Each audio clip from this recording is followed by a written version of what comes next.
जब ये तय होता है कि आजादी के इतने सालों के बाद भी 2.5 करोड़ परिवार ऐसे हैं जहां बिजली नहीं है, वो अंधेरे में जिंदगी गुजारते हैं। 2.5 करोड़ घरों में बिजली पहुंच जाती है, तब सामान्य मानवीय का भरोसा बढ़ जाता है। जब बार से स्वच्छ भारत की बात कही जाए, तब इस देश के अग्रिम हरोड़ पंक्ति में बैठे हुए लोग हो, गांव के लोग हो, गरीब बस्ती में रहने वाले लोग हो, छोटे छोटे बच्चे हो, हर परिवार के अंदर स्वच्छता का वातावरण बन जाए, स्वच्छता की चर्चा हो, स्वच्छता के संदर्भ में एक दूसरे को रोक टोकने का निरंतर प्रयास चलता रहे। मैं समझता हूं कि ये भारत के अंदर आई हुई नई चेतना का प्रतिबिंब है। जब देश के सामने लाल किले से कहा जाए कि आज हमारे परिवारों में 3 करोड़ परिवार ऐसे हैं जिनके घर में नल से जल मिलता है, आवश्यक है हमारे इन परिवारों को पीने का शुद्ध पानी पहुंचे। जल जीवन मिशन के तहत इतने कम समय में नए 12 करोड़ परिवारों को जल जीवन मिशन के तहत नल से जल पहुंच रहा है। आज 15 करोड़ परिवार इसके लाभार्थी बन चुके हैं। हमारे कौन लोग वंचित थे इन व्यवस्थाओं से? कौन पीछे रह गए थे? समाज के अग्रिम पंक्ति के लोग इसके लिए अभाव में नहीं जीते थे। मेरे दलित, मेरे पीड़ित, मेरे शोषित, मेरे आदिवासी भाई बहन, मेरे गरीब भाई बहन, मेरे झुग्गी झोपड़ी में जिंदगी गुजारने वाले लोग, वही तो इन चीजों के अभाव में जी रहे थे। हमने अनेक ऐसे प्राथमिक आवश्यकताओं की पूर्ति के लिए जो प्रयास किया और उसका परिणाम हमारे इन सारे समाज के बंधुओं को मिला है। हमने वोकल फॉर लोकल का मंत्र दिया। आज मुझे खुशी है कि वोकल फॉर लोकल ने अर्थतंत्र के लिए एक नया मंत्र बन गया है। हर डिस्ट्रिक्ट अपनी पैदावार के लिए गर्व करने लगा है। 1 डिस्ट्रिक्ट 1 प्रोडक्ट का माहौल बना है। अब 1 डिस्ट्रिक्ट 1 प्रोडक्ट को 1 डिस्ट्रिक्ट का 1 प्रोडक्ट एक्सपोर्ट कैसे हो, उस दिशा में हर जिले सोचने लगे हैं। रिन्यूएबल एनर्जी का संकल्प लिया था।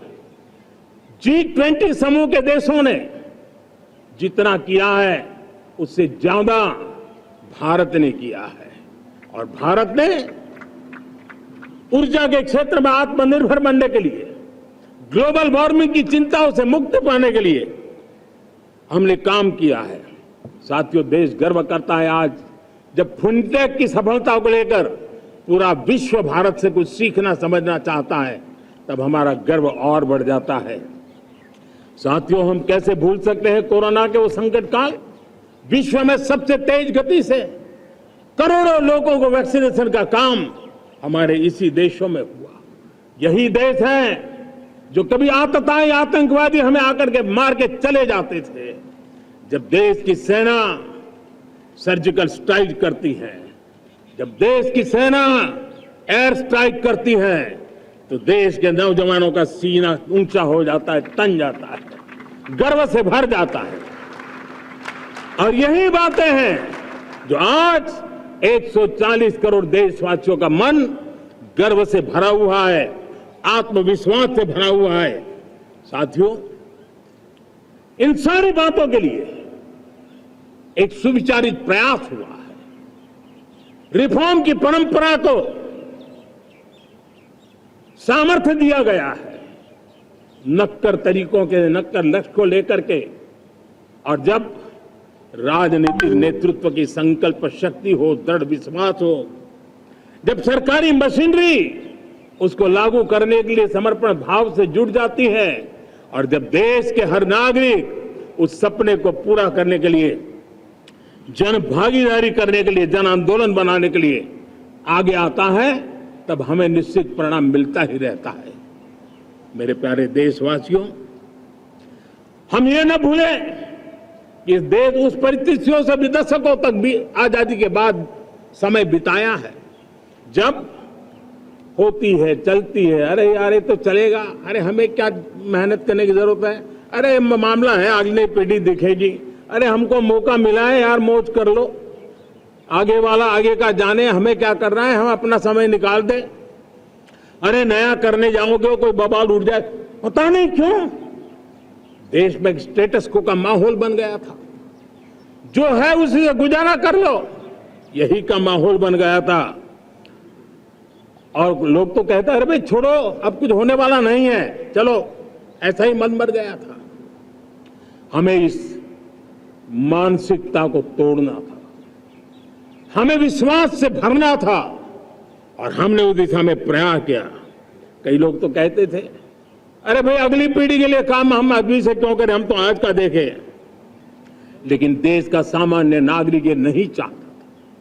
वो बदलाव के इंतजार में था, वो बदलाव चाहता था, उसकी ललक थी, लेकिन उसके सपनों को किसी ने तवज्जो नहीं दी, उसकी आशा आकांक्षाओं को, अपेक्षाओं को तवज्जो नहीं दी गई, और उसके कारण वो मुसीबतों को झेलते हुए गुजारा करता रहा, वो रिफॉर्म्स का इंतजार करता रहा।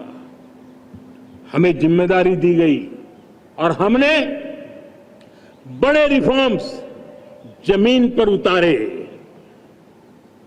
गरीब हो, मिडिल क्लास हो, हमारे वंचित लोग हो, हमारी बढ़ती जाती शहरी आबादी हो, हमारे नौजवानों के सपने हो, संकल्प हो, आकांक्षाएं हो, उनके जीवन में बदलाव लाने के लिए रिफॉर्म का मार्ग हमने चुना। और मैं देशवासियों को विश्वास दिलाना चाहता हूं, रिफॉर्म के प्रति हमारी जो प्रतिबद्धता है वो पिंक पेपर के एडिटोरियल के लिए सीमित नहीं है। हमारे रिफॉर्म्स की ये प्रतिबद्धता है, वो 4 दिन की वाहवाही के लिए नहीं है।